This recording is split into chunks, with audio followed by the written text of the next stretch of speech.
So, taking a look at this week, this week's been really tough. My wife got COVID. I think my son, uh, brought COVID home from preschool. He said that there was a little girl that was coughing and was sick, and her parents sent him to school and everything.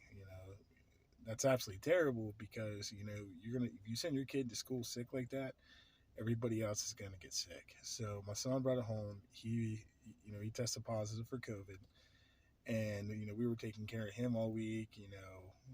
I tell you this much: it's hard to isolate a 5 year old, quarantine a 5 year old and stuff.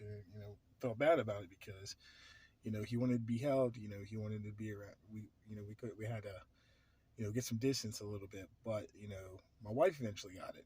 My wife is still kind of suffering doing this week and everything, and it's quite scary. It really is. My wife has heart issues and anxiety, and it causes her a lot of issues.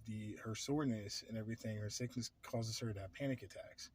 So she's recovering a little bit, getting her taste back and everything like that. But you know, I've been pretty good. I vaccinated and everything like that. I recommend everybody to get the vaccination. You know what I mean? Just have a little bit more protection because I've been pretty good. You know, I haven't got it yet. I've been around them all week and everything like that. So I'm just trying to, you know, it becomes real when it starts happening around you. We look at the TV, we look at the media, and we realize, okay, it's not happening around us. But when you start have friends dying, you have family members get sick and stuff, and it becomes real, and it becomes hard. It becomes hard, taking care of everybody. But we're getting through it, me and my family and stuff. It's really stressful, but we're staying resistant, resilient.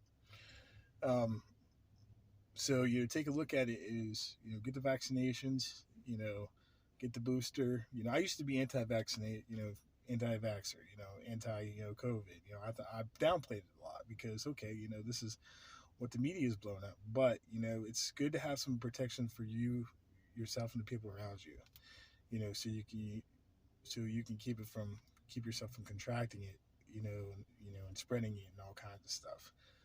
But so take a look at it. This week I took my wife to the hospital. I mean, not this week. It was a couple weeks ago.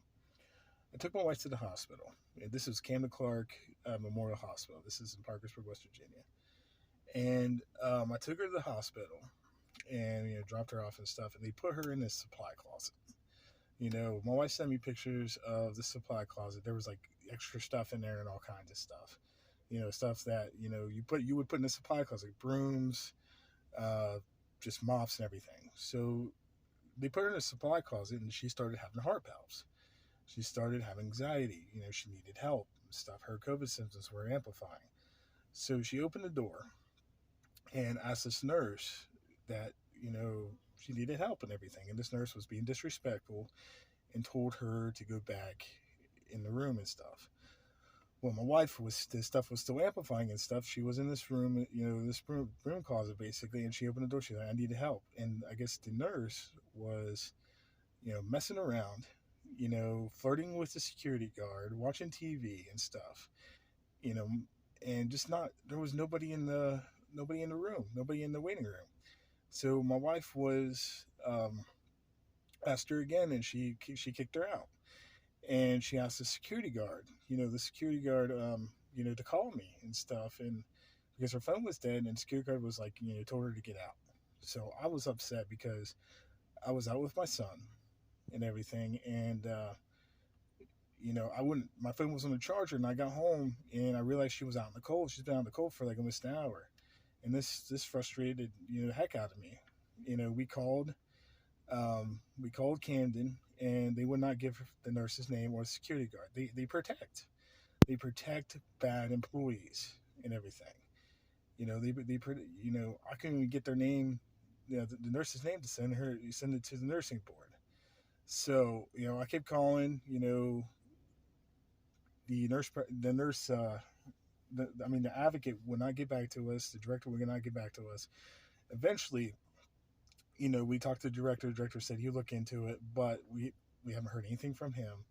And we decided to put a grievance up the chain and stuff like that. But I do not recommend sending your family members to Camden Clark at all. Do not send them there, because the fact of the matter is you're going to get bad treatment from these individuals, and these corporation protects bad employees and everything. So we're still waiting on, still waiting from that. But I just, if you want to have, if you want to have the best help, send your loved ones to a hospital that is not ran like a corporation, ran like a capitalistic money grabber and everything. So we're just waiting on just to hear some justice. But I'm so close to looking at legal action, because of what my wife experienced at this place. But we're trying to we're continue to move forward. My wife's healing from COVID. She's still really sick, but we're gonna get to where we need to be.